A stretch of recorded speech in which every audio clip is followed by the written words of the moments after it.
Good morning students. अब हमारे पास है 9th मैथ 1.5 का सेकंड क्वेश्चन। इसमें क्या बोला गया है, सिंपलीफाई दी फॉलोइंग। हमें जो क्वेश्चन दिए गए इसमें हमें सिंपलीफाई करना है। हमारे पास फर्स्ट क्या है, 3 + √3 और 2 + √2। तो इसे सॉल्व करने के लिए हम लोग क्या करेंगे, सबसे पहले ये वाला फर्स्ट एक्सप्रेशन और ये वाला सेकंड एक्सप्रेशन। तो फर्स्ट एक्सप्रेशन का फर्स्ट नंबर ले लीजिए 3 और ये पूरा ले लीजिए 2 + √2, देन बीच में प्लस का साइन। सेकंड नंबर ले लीजिए √3 और 2 + √2। क्या किया है, देखिए कि ये जो नंबर है ना, इन दोनों नंबर को हमने इस पूरे एक्सप्रेशन से मल्टीप्लाई किया है। पहले हमने 3 ले लिया तो 3 को 2 + √2 से मल्टीप्लाई कर दिया, देन √3 ले लिया और उसे भी 2 + √2 से मल्टीप्लाई कर दिया, और इन दोनों के बीच में साइन किसका आएगा, प्लस का ही आएगा। सो सी नाउ 3 × 2 = 6 प्लस, अगर नंबर रूट में है और दूसरा नंबर सिंपल है तो वो मल्टीप्लाई नहीं होगा, एज इट इज आ जाएगा।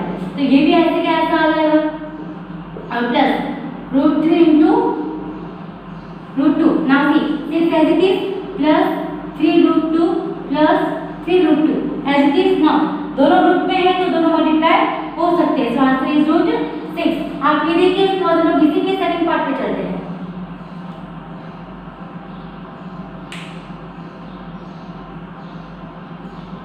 ओके, आपने देख लिया। अब हमारे पास सेकंड पार्ट है 3 + √3 और 3 - √3। अब देखिए बिल्कुल भाई, इसको ले लीजिए, फिर इस पूरे को ले लीजिए, ठीक है, फिर प्लस का साइन लगा दीजिए, फिर इसे ले लीजिए और फिर इस पूरे को ले लीजिए। समझ आया? अब 3 3 जा 3 का स्क्वायर लिख सकते हैं। क्यों? जब कोई भी नंबर दो बार मल्टीप्लाई होता है तो हम लोग स्क्वायर लिख सकते हैं। माइनस का साइन से माइनस आया, 3 √3 एज इट इज आ गया, प्लस √3 और 3 वो भी एज इट इज आ गया, और प्लस माइनस √3 का स्क्वायर। इतना समझ आया? यहाँ तक देखिए, उसके बाद आगे चलते हैं।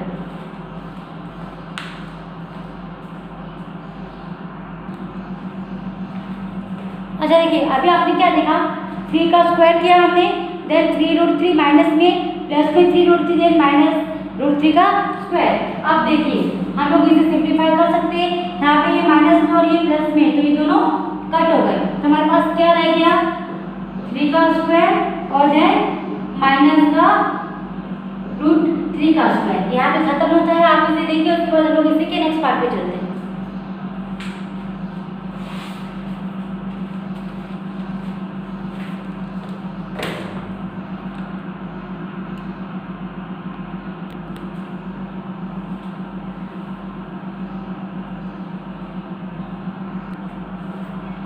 ओके, नाउ सी, अब हमारे पास थर्ड एक्सप्रेशन में क्या है कि √5 + √2 का होल स्क्वायर।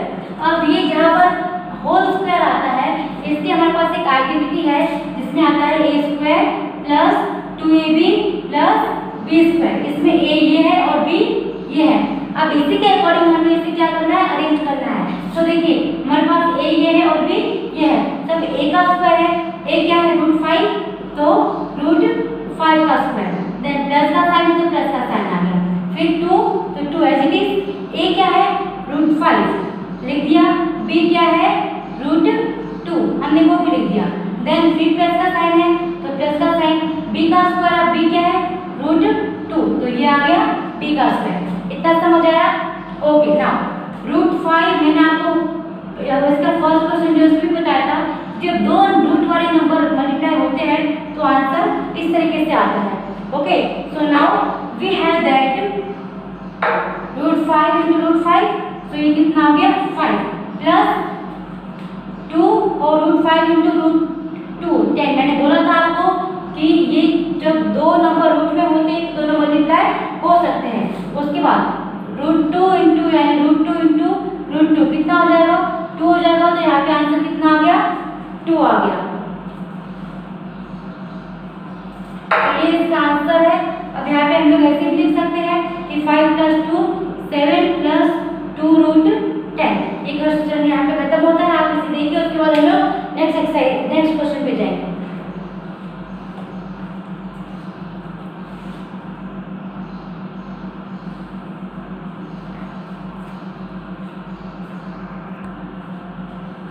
ओके, तो अभी तक आपने थर्ड क्वेश्चन तक देखा है।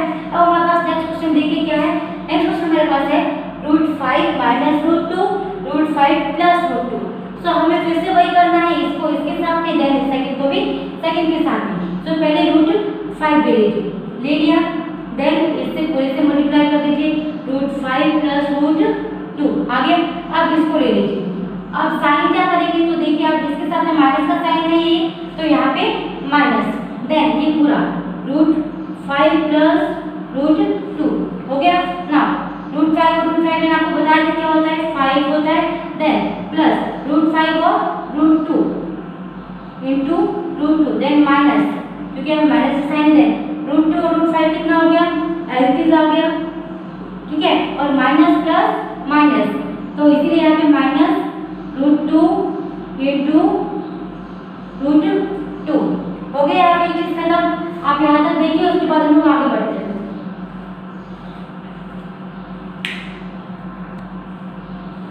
ओके, यहाँ तक हमने क्या किया, इस √5 को इस पूरे के साथ में मल्टीप्लाई किया, देन यहाँ पे माइनस का साइन इसलिए हमने यहाँ पे माइनस का साइन लिया, √2 को इस पूरे के साथ में मल्टीप्लाई किया ना।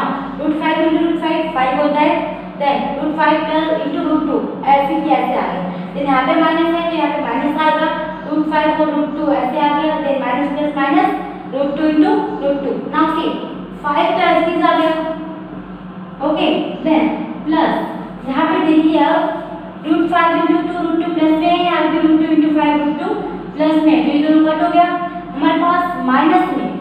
अब यहाँ पे क्या है, माइनस में √2 इंटू √2 2 होता है, ठीक है, तो यहाँ पे क्या आ गया, -5 माइनस 2, तो इसका आंसर आ गया 3। यहाँ पे ये फोर्थ क्वेश्चन भी खत्म होता है, आप ये देखिए, उसके बाद हम लास्ट पार्ट 5th पे चलते हैं।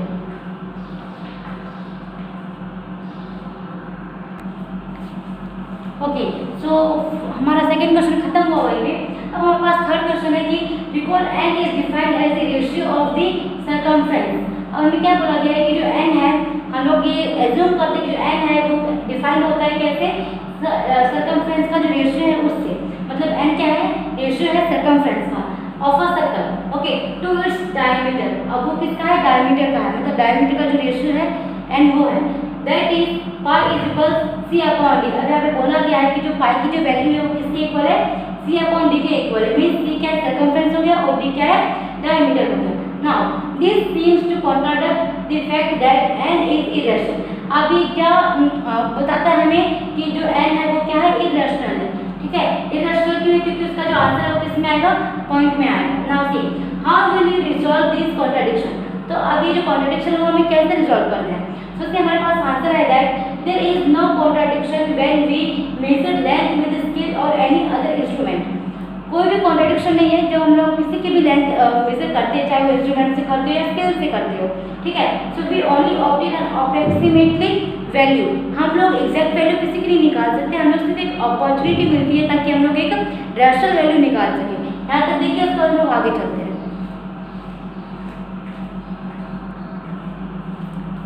ओके, तो अभी तक हमने इसका आंसर पढ़ा कि हम लोग किसी की भी एग्जैक्ट वैल्यू नहीं निकाल सकते, हम लोग बस एक रैशनल वैल्यू अप्रोक्सीमेट निकाल सकते हैं किसी को भी मेजर करके। So we never obtain an exact value from this reason. हम लोग एग्जैक्ट वैल्यू नहीं निकाल सकते हैं। We may not realise that इधर कोड इज रैशनल नंबर। अब जो सर्कल में जो कोड होता है, तो हमें ये भी नहीं पता कि कोड है वो रैशनल नंबर है कि इरेशनल है। सो दी c upon D fraction is irrational and n is irrational. अब जो c अपॉन डी है, क्योंकि अगर हम लोग उसे डिवाइड करते हैं तो उसका आंसर पॉइंट में आता है। सो सी डी क्या है, फ्रैक्शन है, मतलब ऐसा फ्रैक्शन है जो कि क्या है, इरेशनल है, तो इसीलिए n है वो भी क्या हुआ, इरेशनल हुआ, क्योंकि n क्या है, n भी एक ऐसी वैल्यू है किसकी, डायमीटर की, सर्कमफ्रेंस है उसकी डायमीटर की। तो यहाँ पे हमारा थर्ड क्वेश्चन भी खत्म होता है। आप यहाँ तक देखिए, नेक्स्ट क्वेश्चन हम नेक्स्ट वीडियो में करेंगे।